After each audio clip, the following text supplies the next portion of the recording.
There are quite a few reasons why I personally consider the Hearths Warming Club to be one of the best episodes of Season 8. As always, I will work my way from the small, obvious reasons to the bigger reasons. Out of all the Season 8 episodes to feature or be about the Student 6, even including the premiere of School Days, I would say that this episode is the best out of all of them so far. They had more screen time, and we got to know more about them and their holiday traditions. Watching them interact with one another during all 6 interviews felt like they were finally getting the amount of attention they needed so far. It was interesting, and at certain times actually pretty funny. Now, on to the holiday stories. I'm just gonna get my thoughts on Ocellus, Yona, and Sandbars out of the way first, basically because my thoughts on them were, that was pretty funny for Ocellus' story, whatever makes her holiday wonderful for Yona's story, and really, for Sandbar's story.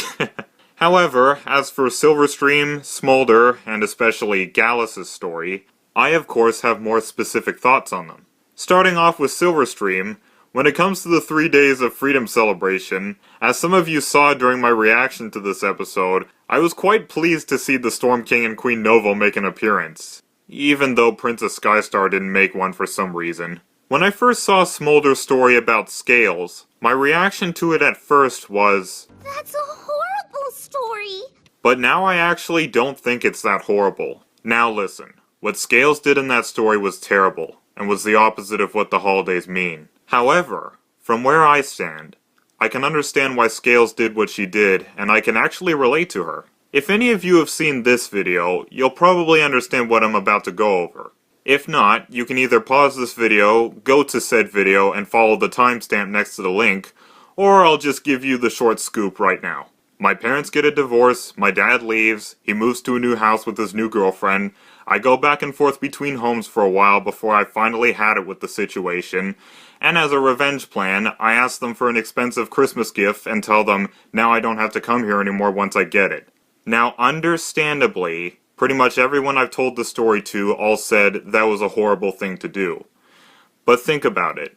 Given Scales' circumstances and the fact that she lived out in the cold, starving, with the Dragon Lord and perhaps some of the Dragonlands being fully aware that she was out there, her actions honestly to me felt like the perfect revenge plan. Forcing the Dragon Lord to suffer the same fate she almost did?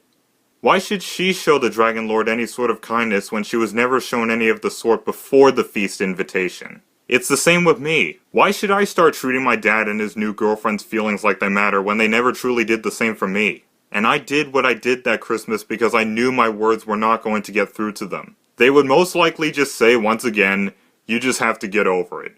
Or, that's just life. Or, whatever. Now, I know I could most likely be blowing Scales' story way out of proportion. But when something in any media makes me think, or if there's relatability to the events of my life, I won't hesitate to put it to script. But then again, Scales' story was probably just meant to show that dragons like hearing about weak, kind creatures getting defeated. And of course, Gallus. Never in my life as a brony did I think that there would ever be a character I could relate to almost as much as Tempest.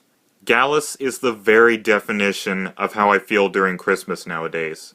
Lonely and understandably jealous. Something I didn't exactly mention in great detail during my afterthoughts and my reaction to this episode was that I like how Gallus provides another perspective when it comes to having a family during Christmas. All the others seem to have normal families and enjoy their holidays. Except for Gallus, who doesn't have a family.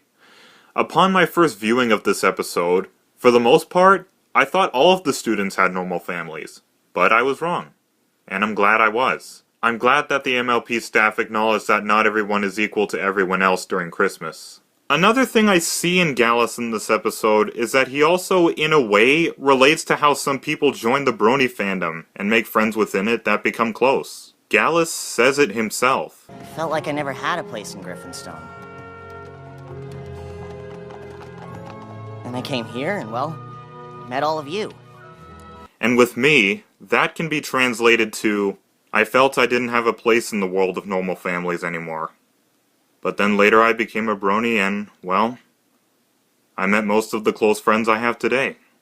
To me, this episode scores in every way. It's funny at times, heartwarming, and relatable to some people such as myself. I consider it to be not only one of my most favorite episodes of Season 8, but my #1 most favorite Christmas special in all of MLP by far. Out of 10 paws, I give this episode a blue 10. Always remember, everything said in this video is only my opinion. My name is FrostCloud, thank you all for watching, and have a wonderful day. Bro Huff.